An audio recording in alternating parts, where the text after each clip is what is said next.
په هیواد کې تر وروستیو سیاسي تحولاتو راوروسته د چاپیریال ساتنې ملي اداره چې د هیواد په سطحه یو مهمه اداره ګڼل کیږي بیا پیل کړی او وایي چې خپلو چارو ته به د پخوا په پرتله په ښه ډول دوام ورکړي. د یادې ادارې مسؤلین وایي چې کابل ښار کې هر کال هیوادوال د هوا د ککړتیا له کبله له ګڼو ستونزو سره مخ وي، خو دوی د مخنیوي لپاره هڅې چټکې کړي دي او هڅه کوي چې د هوا د ککړتیا مخنیوی وکړي. د دوی په خبره د هغو کسانو پر وړاندې به له قانوني چلند څخه کار اخیستل کیږي چې په ښار کې د هوا د ککړتیا د مخنیوي په برخه کې بې پروایي ترسره کوي. تیر کال هم موږ د هغو نه مخکې هم په 1990 کال کې موږ د کابل ښار د هوا د مخنیوي دپاره د هوا د ککړتیا د مخنیوي او مدیریت دپاره 15 کلن پلان جوړ کړی و د ادارې چې هغه اوس هم د نوې رهبري سره مو هم دا موضوع شریکه کړې ده. همغو پلان مطابق به مخکې ځو. په هغو پلان کې 25 وزارتونه او ادارې دي چې د هوا د ککړتیا په مخنیوي کې نقش لري. د یادې ادارې مسلکي معین له STR تلویزیون سره په ځانګړې مرکه کې دغه راز زیاته کړه چې اسلامي امارات ډاډ ورکړی چې په ټولو برخو کې به یې ملاتړ کوي او یاده اداره به له کوم خنډ پرته خپلو چارو ته دوام ورکوي. تر اوسه پورې د هیڅ موضوع نه چې تخنیکی موضوعات هغه موضوعات چې چاپیریالي موضوعات دي چې ما وړاندې کړي د نه دي ویلي چې یا په دې کې ملاحظه لرم یا نظر لرم، ویلي چې مونږ صاحب مخکې ورسره لاړ شه، انجینر صاحب مخکې ورسره لاړ شه.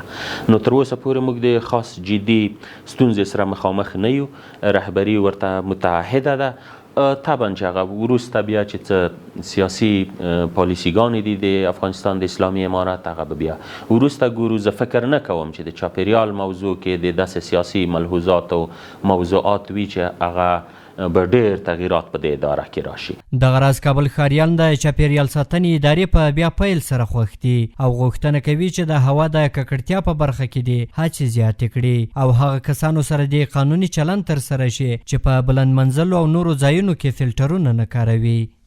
په کابل کې متاسفانه د اوس د ژمي په موسم کې هوا ورځ په ورځ په ککړتیا روانه ده او خلک دې ته پاملرنه نه کوي، د خلکو صحت ته پاملرنه نه کوي. موږ باید لومړی د خلکو د صحت لپاره پاملرنه وکړو، ځکه چې که موږ تاسې چېرته خپل چاپېریال ته پاملرنه وکړو او خپل محیط نه ساتنه ونه کړو نو خلک متاسفانه له مرضونو گوناگون مرضونو سره مخ کیږي او خلک ناروغه کیږي. حالا میبینیم شهر ما و شما طریق است، روز کس نمیبینیم.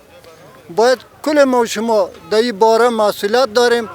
اطفال ما صحت باشه، خود ما صحت باشیم، همه مردم صحت باشد. اگر استفاده زیاد کنیم که دود زیاد باشه، غبار زیاد باشه، مریضی هم زیادتر می باشد.